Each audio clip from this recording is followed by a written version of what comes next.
ये वीडियो महाकुंभ का है और वीडियो में दिख रहा शख्स अपनी पत्नी के साथ थे जो महाकुंभ आया था गंगा स्नान करने के लिए। अपनी पत्नी के साथ जो उसकी खुशहाल पल है उसको वो कैमरे में कैद कर रहा है कि घर जाकर इन लम्हों को याद कर सके, देख सके। लेकिन इस शख्स के दिमाग में कुछ और ही प्लानिंग चल रहा है, क्योंकि ये प्लानिंग से पत्नी को महाकुंभ लेके आया और यहीं पे पत्नी का कत्ल करता है और कत्ल करने के बाद वापस अपने घर पहुंचता है। परिवार के लोगों से बोलता है कि ये मेरी पत्नी महाकुंभ की भीड़ में कहीं गुम हो गई है, वो नहीं मिल रही है, उसका इंतजार करेंगे, हो सकता है वो वापस आ जाए। लेकिन किसी को नहीं पता था कि इसने अपनी पत्नी का कत्ल कर दिया है, लाश को वहीं पे ठिकाना लगा दिया। लेकिन आखिर में पुलिस इस तक पहुंच जाती है, इसको गिरफ्तार करती है और जब इसे पूछा जाता है कि आखिर तुमने अपनी पत्नी को क्यों मारा और इतनी प्लानिंग से मारा कि पुलिस का भी दिमाग चकरा गया। महाकुंभ ले जाकर जो ये पूरी कहानी जब ये बताता है, ये सुनकर हर कोई दंग रह जाता है। यकीनन आप भी दंग रह जाएंगे। तो चलते हैं और पूरी कहानी को शुरू से जानते हैं हमेशा की तरह आखिर तक। तो दोस्तों, मेरा नाम कौशल है। उम्मीद है कि आप सब कोई अच्छे होंगे, सुरक्षित होंगे। और इस टाइम पे महाकुंभ चल रहा है। महाकुंभ के लिए सारी ट्रेनें फुल चल रही है, क्योंकि हर कोई महाकुंभ जाना चाहता है, अपनी पापों को धोना चाहता है गंगा स्नान करके। और इसी तरह के दिल्ली के त्रिलोकपुरी का रहने वाला अशोक जो अपनी पत्नी से बोलता है, मीनाक्षी से, कि आओ महाकुंभ चलते हैं और अपने भी गंगा स्नान करके आएंगे।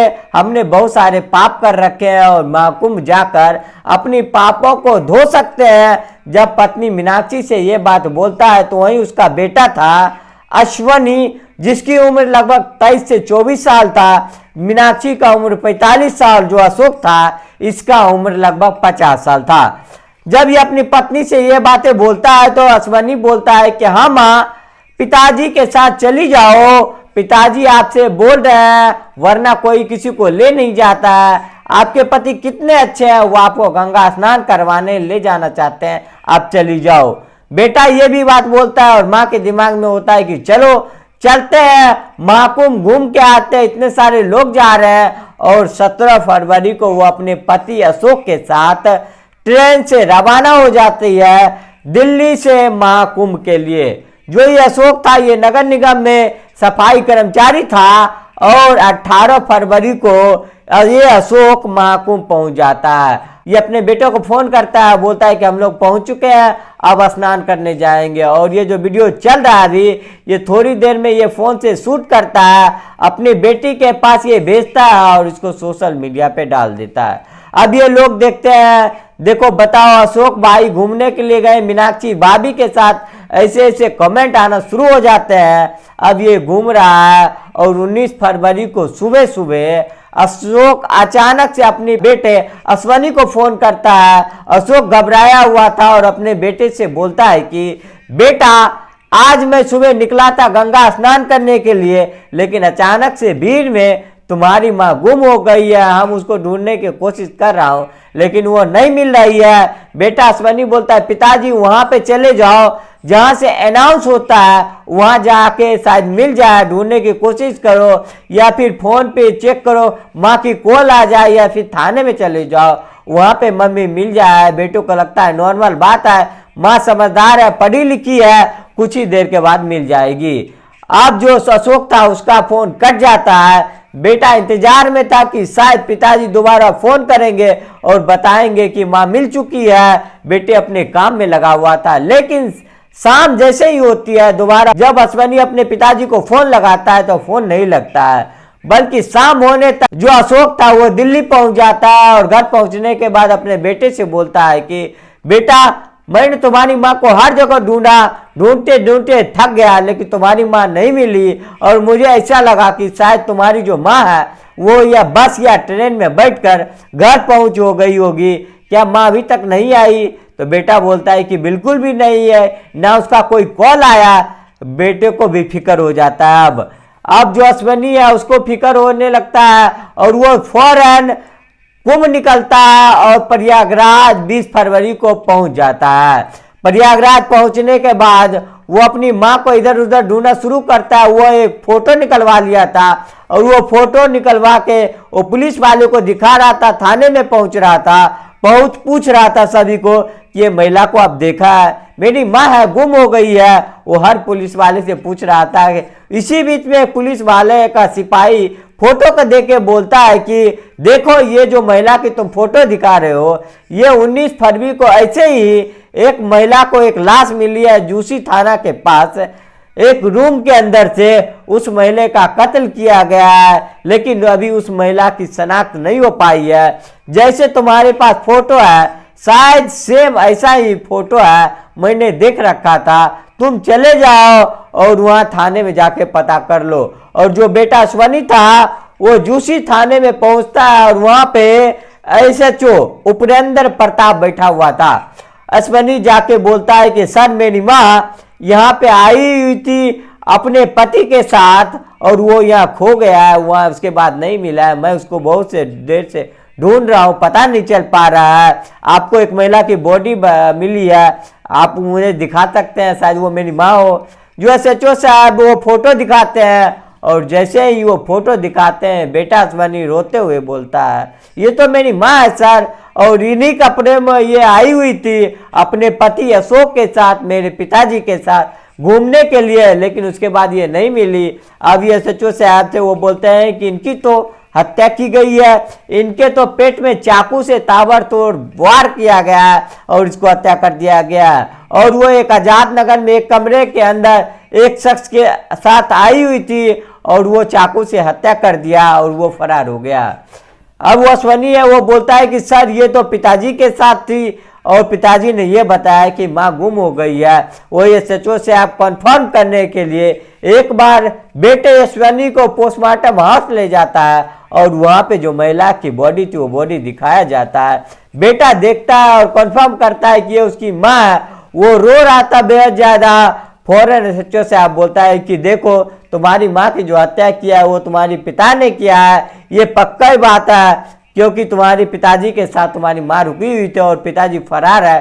तुम ऐसा करो, तुम पिताजी को फोन करो और उससे बोलो कि वो प्रयागराज आ जाए, यहाँ पे कुछ काम है, माँ को ढूंढना है।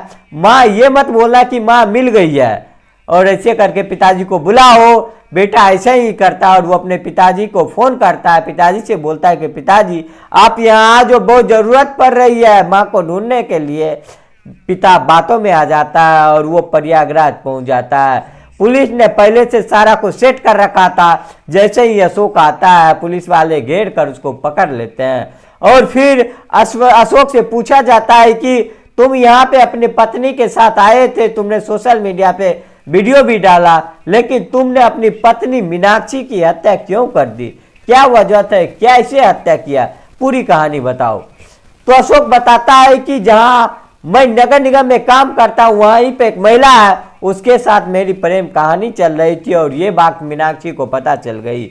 अब मीनाक्षी मुझसे झगड़ा करती रहती थी, मुझे बोला करती थी कि उस महिला को छोड़ दो, उससे दूरी बना लो, लेकिन उस महिला से मुझे प्यार हो गया, मैं उसको नहीं छोड़ सकता था, ना मैं उससे दूर हो सकता था। इसीलिए मैंने फैसला लिया कि मैं मीनाक्षी को रास्ते से हटा दूंगा। मैं काफ़ी महीनों से प्लानिंग कर रहा था कि कैसे मीनाक्षी को मैं हटा दूं। उसी बीच में देखता हूं कि महाकुंभ में ढेर सारे लोग आ रहे हैं, बिछड़ गए हैं, और वही एक महिला है बूढ़ी सी जो बिछड़ी है, उसके बेटे लेने तक नहीं आ रहे हैं। ये ढेर सारी वीडियो देख के मेरे दिमाग में आता है कि अगर मैं मीनाक्षी को महाकुंभ ले जाऊं और वहां पे ले जाने के बाद वहां पे ख़त्म कर दूं तो पुलिस मुझे पकड़ नहीं पाएगी, किसी को पता भी नहीं चलेगा, क्योंकि वहां पे करोड़ों लोग पहुंच रहे हैं। तो यही सोच के मैं अपने पत्नी के साथ महाकुंभ पहुंचता हूँ। वहाँ पे मैं एक वीडियो भी शूट करता हूँ कि जाके सबको लोगों को लगे कि मैं मीनाक्षी के साथ खुश था। वीडियो शेयर करता हूँ सोशल मीडिया पे स्नान करने के बाद, और फिर मैं एक जुगाड़ करता हूँ कि कोई मुझे एक होटल का एक ऐसा कमरा मिल जाए जहाँ पे मुझे आधार कार्ड लगाना ना पड़े, क्योंकि फिर मैं पकड़ा जाऊँगा। घूमकर पूरा रूम ढूंढ रहा था, तभी उसी वक्त एक शख्स मिलता है जिसका नाम सुरेंद्र बिंद था। वो बताता है कि मेरी मौसी है, मेरी मौसी के बेटा का कमरा है जिसका नाम संजय है, वो तुम्हें कमरा दे देगा, लेकिन 500 रुपये में तुम्हें सुबह खाली करना होगा। कोई आधार कार्ड नहीं है क्योंकि उसका खुद का घर है और वो घर में ही कमरे दे रहे हैं गरीबी की वजह से। अब ये सुनता है, ये बात अशोक सुनकर खुश हो जाता है और तुरंत फौरन मीनाक्षी के साथ वहाँ पहुँच जाता है और 500 रुपये देता है। वो लोग कमरे में पहुँच जाता है। कमरे में पहुँचने के बाद थोड़े कपड़े वगैरह चेंज करता है। उसी बीच मीनाक्षी बोलती है कि मैं बाथरूम में नहा के आती हूँ, नहाने के बाद मैं सो जाऊँगी। जैसे ही मीनाक्षी बाथरूम के अंदर जाती है, मैं अपने बैग से चाकू निकालता हूँ, जो बड़ा सा चाकू मैं पहले से लेके आया था, और बाथरूम में जाकर ही मीनाक्षी के ऊपर ताबड़तोड़ हमला करता हूँ और हत्या करने के बाद मैं वापस फिर जाके सो जाता है। जैसे ही सुबह होने वाला होता है, उससे पहले ही मैं निकल जाता हूँ, कहीं ना मुझे देख ना ले, कोई रोक ना ले। और जो फ़ोन था, जो सामान था, वो सारा सामान लेकर मैं निकलता हूँ। सिर्फ मीनाक्षी की बॉडी वहाँ पे पड़ी हुई थी। जाहिर सी बात है कि रूम वाला आएगा, बॉडी देखेगा, फिर पुलिस को फ़ोन करेगा। पुलिस मुझे पकड़ तो पाएगी नहीं क्योंकि मैं कोई आधार कार्ड वगैरह लगाए न था। अगर मुझे किसी को चेहरा पता नहीं होगा तो करोड़ों लोगों में मुझे कैसे ढूंढ पाएगा कोई ये शख्स कहाँ से आया था। तो यही मेरी प्लानिंग थी और मैं आ जाता हूँ और अपने बेटे को बोल देता हूँ कि माँ खो गई है। अब मुझे ये भी यकीन था कि बेटे इंतज़ार करेगा, लेकिन बेटे तो ढूंढने निकल गया और ऐसे घटने का खुलासा हुआ। पुलिस ने अशोक को उठाकर जेल भेज दिया। अशोक जेल में रहेगा, लेकिन सोच के देखे कि जिस पत्नी के साथ वो रहता था, जिस पत्नी से वो एक बेटा हुआ परिवार था, अच्छा खासा परिवार था, अशोक अगर चाहता तो वो अपनी प्रेमिका को छोड़ सकता था। लेकिन अशोक ने प्रेमिका को छोड़ने के बजाय अपनी पत्नी को हत्या करने का, अपनी पत्नी को मारने का ये फैसला चुन लिया।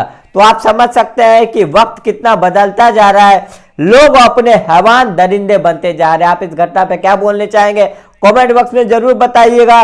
फिलहाल इस वीडियो को सुनाने का उद्देश्य किसी को परेशान करना नहीं, किसी को दिल दुखाना नहीं, बल्कि आपको जागरूक करना, आपको सचेत करना है। तो इस वीडियो में इतना ही, मिलते हैं नेक्स्ट वीडियो में। तब तक के लिए जय हिंद, जय भारत।